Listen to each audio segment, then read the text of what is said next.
I'd like to welcome all of you here today.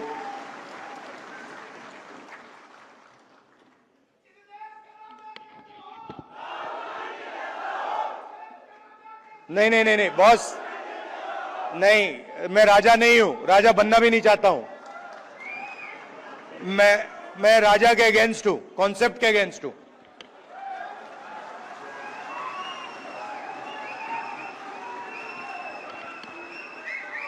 So, I was thinking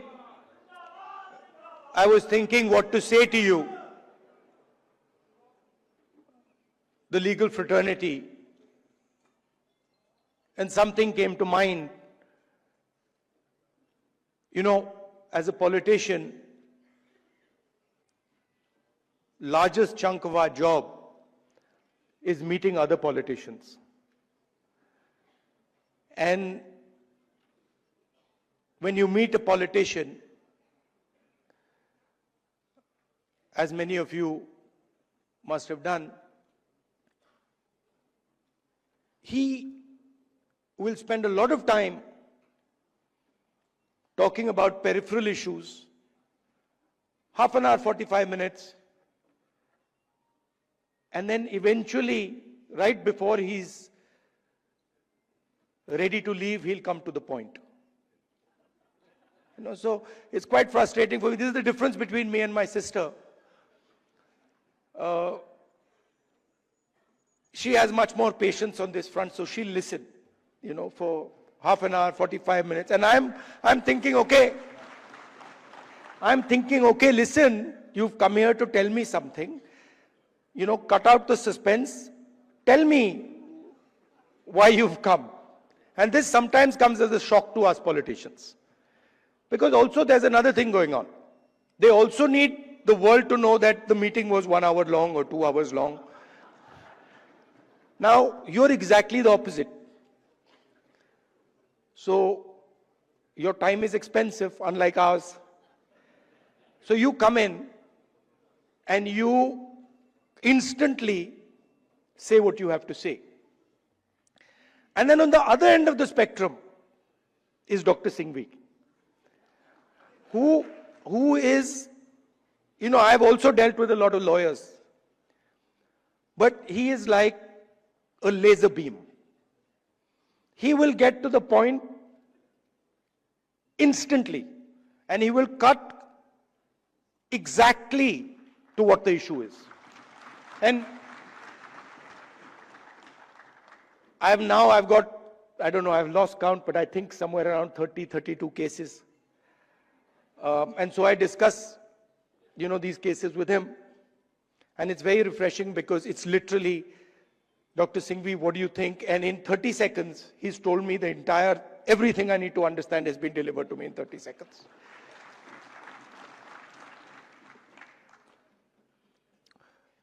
Now, it's important that you know who you are. In our tradition, in the Eastern tradition, religious tradition, spiritual tradition, what is important is that you understand who you are. In the Western tradition, it's important that you understand everything around you. But in our tradition, it's important that you understand the self, and you understand yourself and your own structure. So it's important that you know who you are. First of all, the Congress party,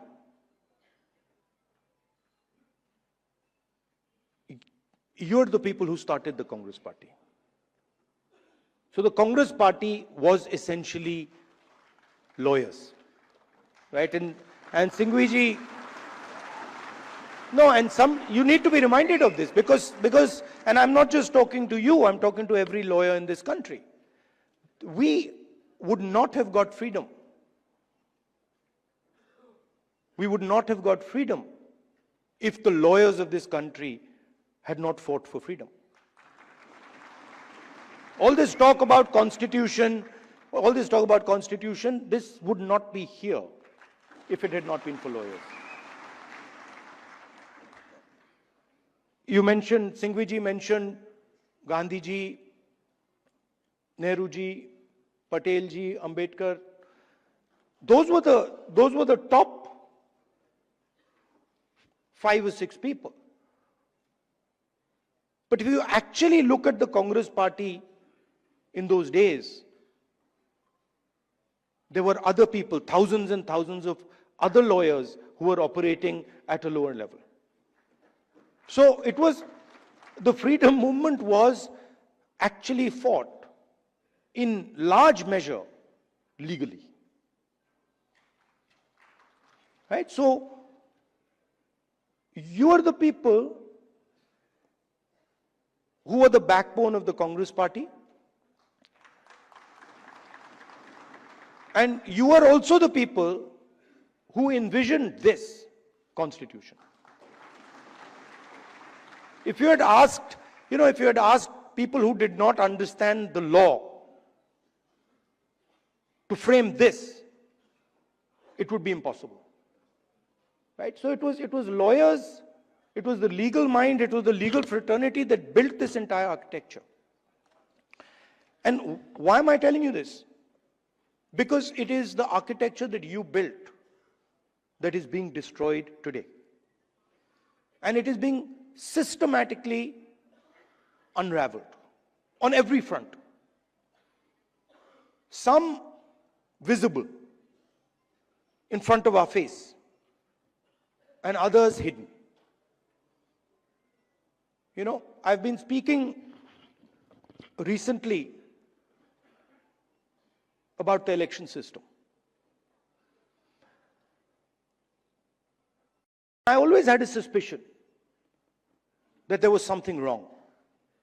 Right from 2014, I had a suspicion that there's something wrong, something does not add up. In fact, I'll even go further.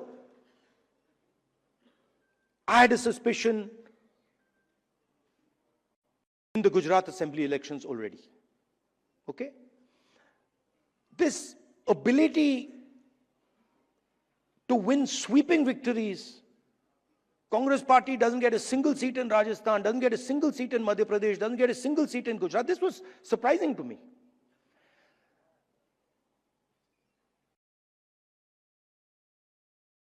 And it went on for some time.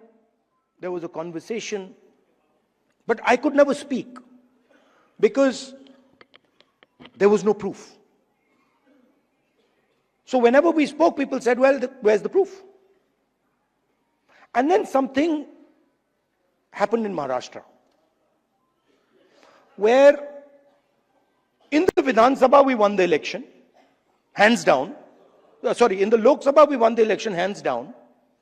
And then 4 months later, we didn't just lose, we were obliterated.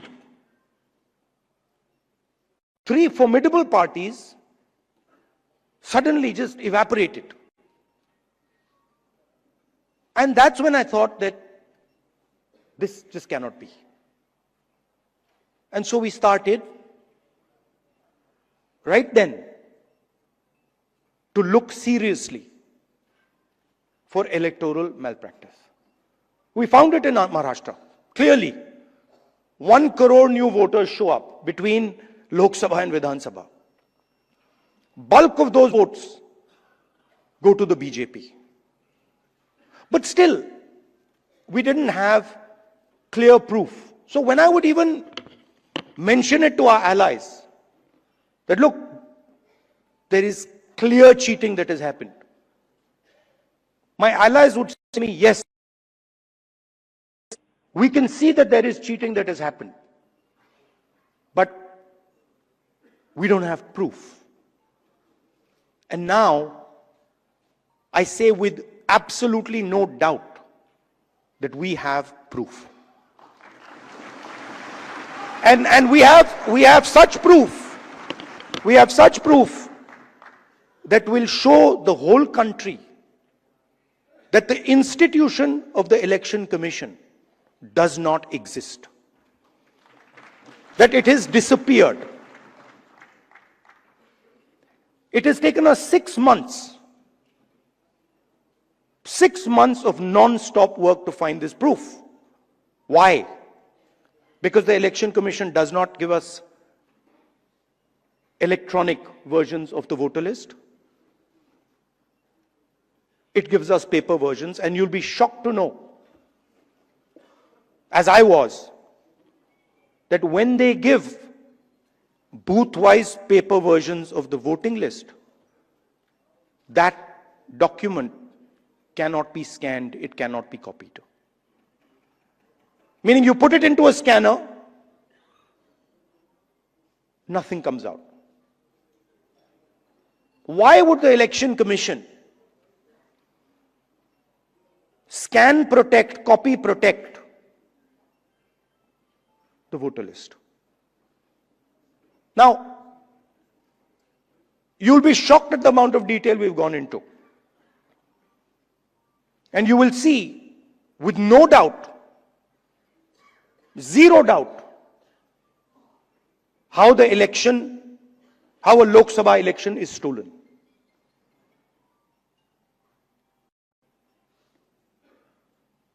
Six and a half lakh voters vote, and 1.5 lakh of those voters are fake.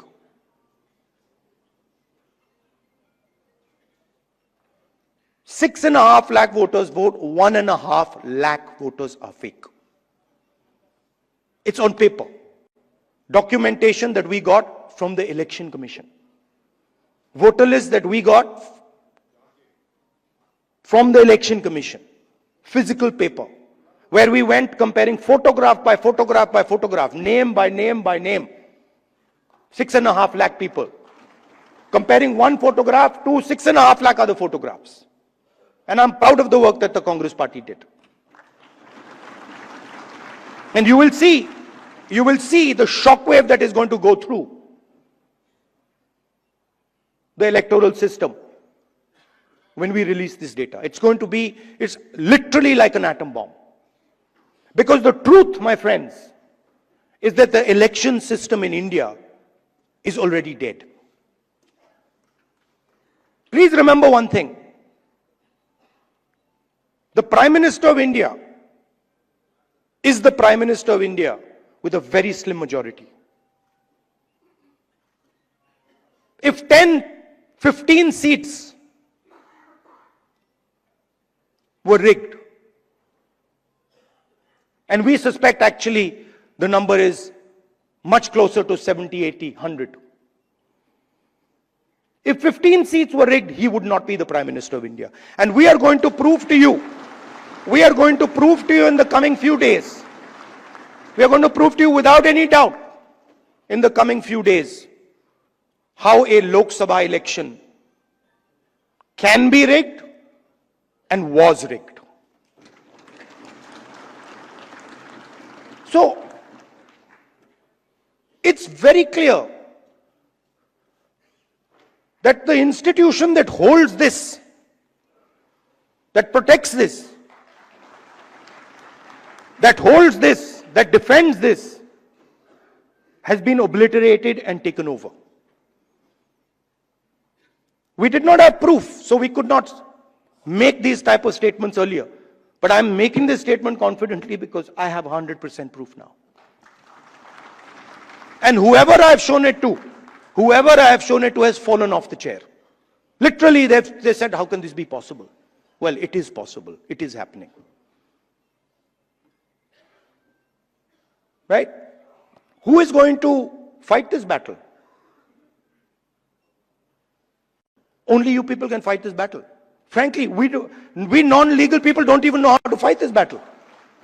We can fight the political battle. We can fight the battle on the streets. We can fight in the villages. We can fight in the city. We can't fight in the courts. We don't know how to. And so, you are the people who have to defend the Constitution in the courts. You know, I had a document. We had a document some years back on the Rafale deal. Randeep is looking at me. Document that said clearly black and white, that the Prime Minister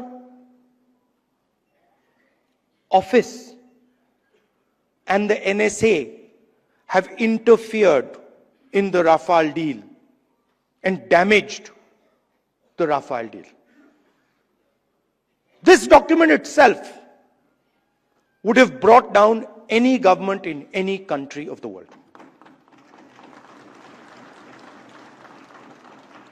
Nothing happened. Nothing happened. You know where the document went. You know where the document died. Nothing happened. I'm fighting 30 cases. Anyone who fights the regime, any political person, anybody who works in the NGOs, civil society knows that the moment you oppose, you will be attacked. You know, I remember when I was fighting the farm laws, and he's not here anymore, so really I shouldn't say it, but I will. And Arun Jaitley ji was sent to me to threaten me. And he said, you know, if you carry on down this path, opposing the government, fighting us on the farm laws, we will have to act against you. I looked at him and said, I don't think you know who you're talking to. I don't think you have an idea who you're talking to. Because we are Congress people. We're not cowards. We're not going to bend. The British couldn't bend us. The superpower couldn't bend us. Who the hell are you?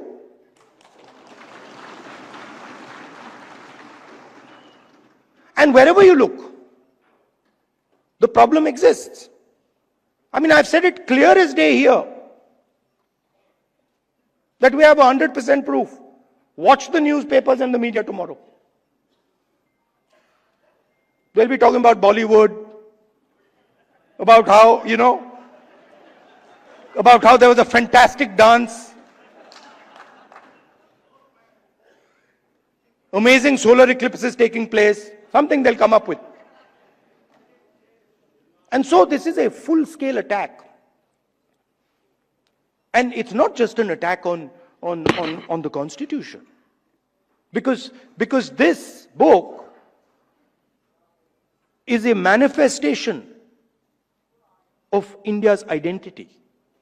It's a manifestation of our history, of our culture, of our tradition, of our religion. This is not written in 1947, in 1950. This is 3,000, 4,000, 5,000 years old. Buddha speaks through this book.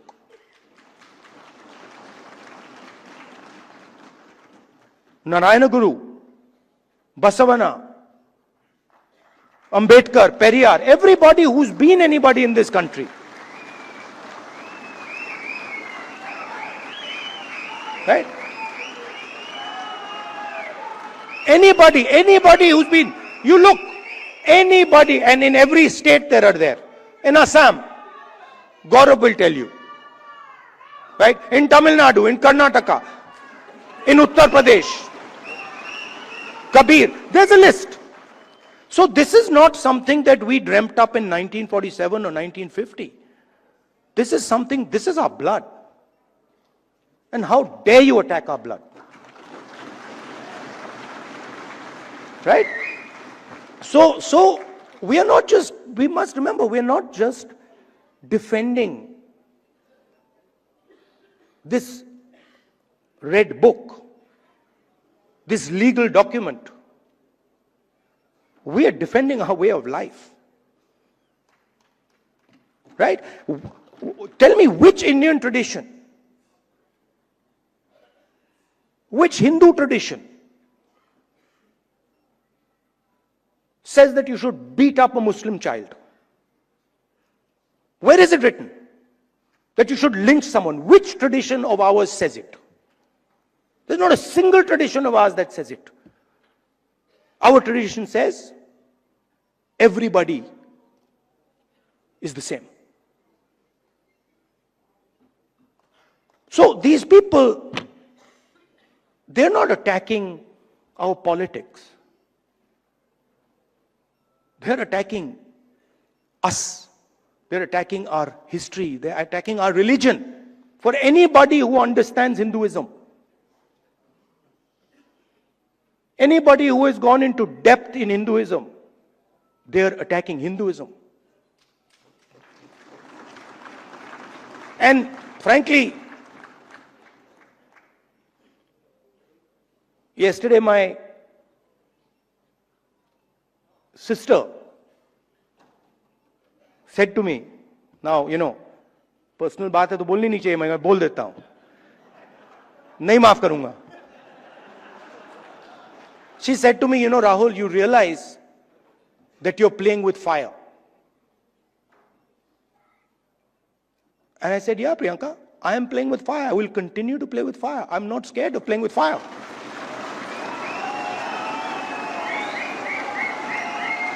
I have come here. Look, I am eventually, like most of you, I'm going to end up in the fire. Right? So what is the problem playing with the fire?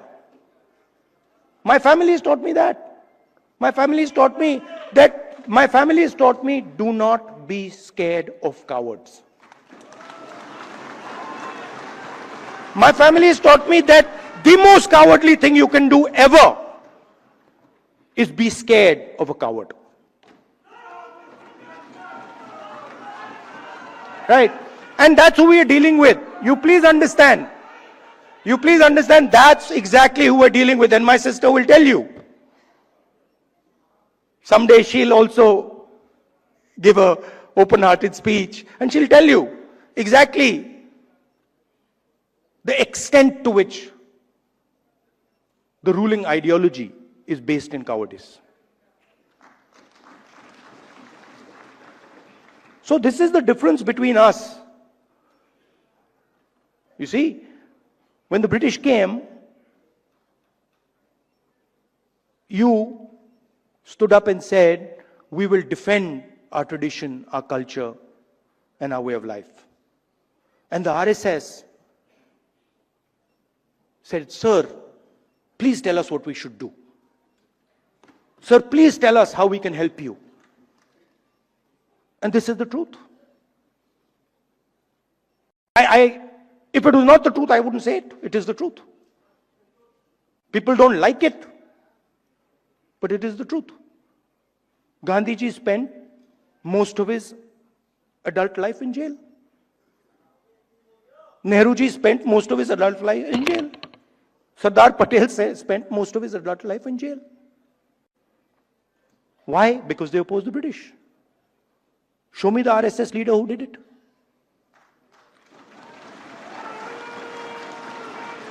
So they fear the Congress.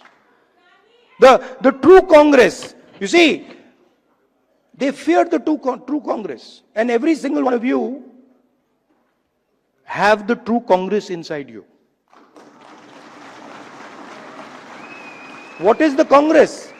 I'll tell you what the Congress is. What is the Congress? The Congress is, a famous American general, General Patton, who fought in World War II, was asked, what is the difference between a hero and a coward? What do you think his answer was? He says 5 minutes. He says the hero waits 5 minutes and the coward runs away.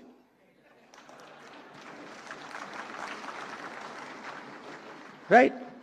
So the Congress is just simply bravery. It's just bravery. When somebody comes in front of you, says something to you that you don't agree with, and you have the courage to stand up and say, sorry, I don't agree with it. I will not accept it. That's the Congress. Up now, there's another element. You can be courageous and be wrong.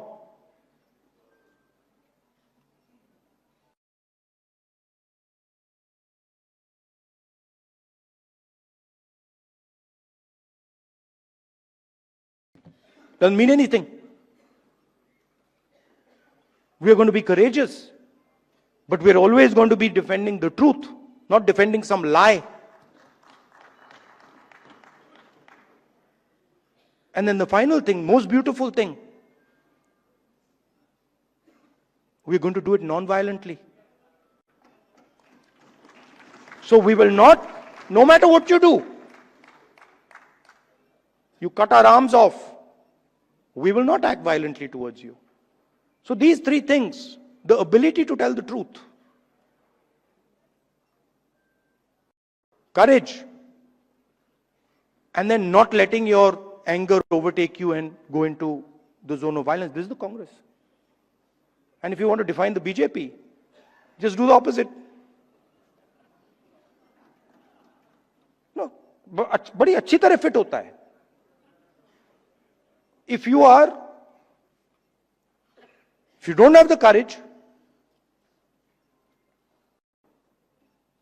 you deal in untruth, and you're violent, there you are.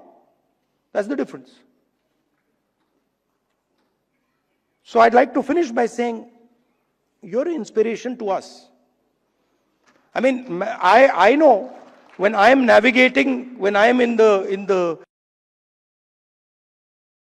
कहीं भी डाल दो मैं navigate कर जाऊंगा, but court में मैं नहीं जानता क्या करना है. मुझे कहते हैं, चीमा जी बैठे, मुझे कहते हैं भैया ये बोल मत देना. अभी भी देखो, देख रहे हैं, he's looking in my direction and saying ये कुछ मतलब उल्टा सीधा, right? So I don't understand how to navigate that, and you help us navigate that. Singhvi ji helps us navigate that. Chidambaram ji, Kapil Sibal ji is not here, but he also helps us navigate that. You know, so thank you very much. And finally, Singhvi ji, I had an idea while I was sitting there, which was that, you know, every hospital has a blood bank. When you need blood, there's a blood bank. And these days, because of the nature of the RSS and BJP, legal time has become like blood, right? Many people need this. For the Congress people, it's easy. You know, Sukhuji,